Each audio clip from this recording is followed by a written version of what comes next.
दोस्तों आपने अक्सर सुना होगा एक टीके में पाइल्स जड़ से खत्म या फिर एक इंजेक्शन से पाइल्स खत्म।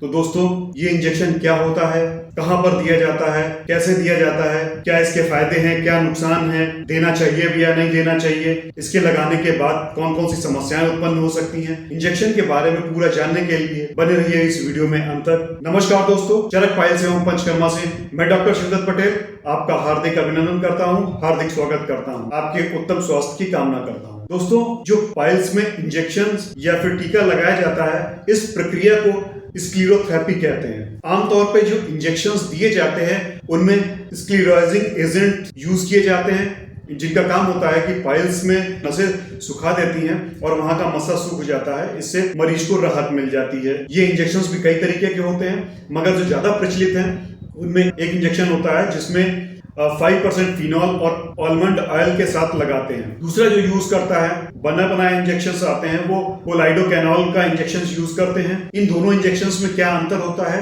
ये आगे हम थोड़ी देर में बताएंगे। दोस्तों जानने की कोशिश करते हैं कि ये इंजेक्शन दिया कैसे जाता है। एक्चुअली होता क्या है कि जो पाइल्स के जो मस्से निकलते हैं उनके जो बेस होता है वहां पर ये दवा इंजेक्शन के माध्यम से इंजेक्ट कर दी जाती है, जिससे क्या होता है कि वहां की जो फूली हुई नसें हैं वो सिकुड़ जाती है, उनकी ब्लड सप्लाई रुक जाती है और रोगी को आराम मिल जाता है। इसके बेनिफिट्स की अगर हम बात करें तो सबसे पहली बात ये होती है कि लंबी सर्जरी की जरूरत नहीं पड़ती है, काफी आसान होता है।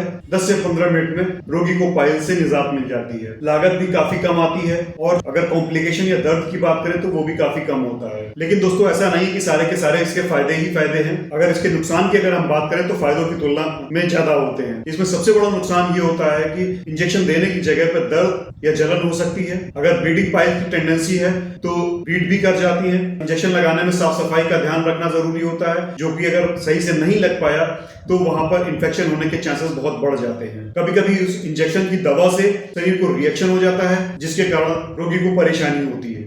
इंजेक्शन अगर सही से न लगा हो तो वहां पर अल्सर या घाव बनने की संभावना बढ़ जाती है। हमारा यूरिनरी सिस्टम है उसकी तरफ बढ़ जाता है, तो पेशाब में जलन व पेशाब में रुकावट होने लगती है। और सबसे बड़ी बात ये होती है कि जब भी घाव उसमें अगर हो जाता है तो जो हीलिंग प्रोसेस होती है वो फाइब्रोसिस के थ्रू होती है।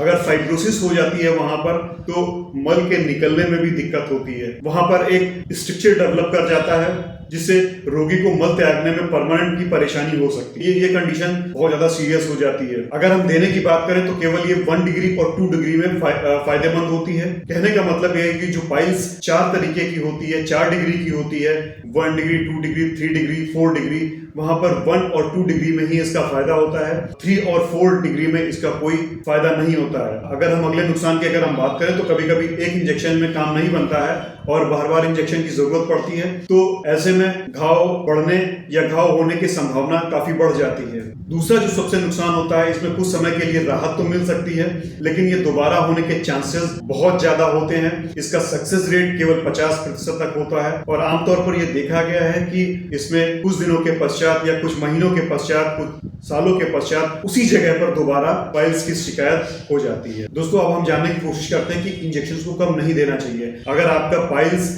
3 डिग्री या 4 डिग्री है उस कंडीशंस में आपको नहीं देना चाहिए। आप 1 या 2 बार लगवा चुके हैं तो इसको बार बार रिपीट ना करें। दूसरी चीज, जो एक्सटर्नल पाइल्स होते हैं उनमें ये इंजेक्शंस नहीं दिया जाना चाहिए। प्रेगनेंसी में अवॉइड करना चाहिए। अगर पाइल्स के साथ साथ फिस्टुला की प्रॉब्लम है या कोई एब्सेस वगैरह की प्रॉब्लम है तो वहां पर इसको अवॉइड करना चाहिए। दूसरी चीज जो सबसे महत्वपूर्ण चीज होती है कि ये इंजेक्शंस के कॉम्प्लिकेशंस बाद में कभी कभी बहुत ज्यादा निकल के आते हैं, तो ऐसे में बहुत ही स्किल्ड डॉक्टर से इसको लगवाना चाहिए। ऐसा नहीं कि किसी भी डॉक्टर से इसको लगवा लिया। मान लीजिए आपने किन्हीं हालात में ये इंजेक्शंस लिया है तो उसके बाद क्या बचाव करना चाहिए कि आपको साफ सफाई का ध्यान रखना है, फाइबर युक्त खाना खाना है, कॉन्स्टिपेशन को नहीं होने देना है, डॉक्टर के द्वारा बताई हुई जो दवाएं हैं वो उचित मात्रा में पर्याप्त समय तक लेनी है, भारी वजन ना उठाएं जिससे कि वहां की जो वेन्स हैं वहां पर जोर पड़े और दोबारा से वो नसें वो सूज जाएं। तो दोस्तों निष्कर्ष ये निकलता है कि ये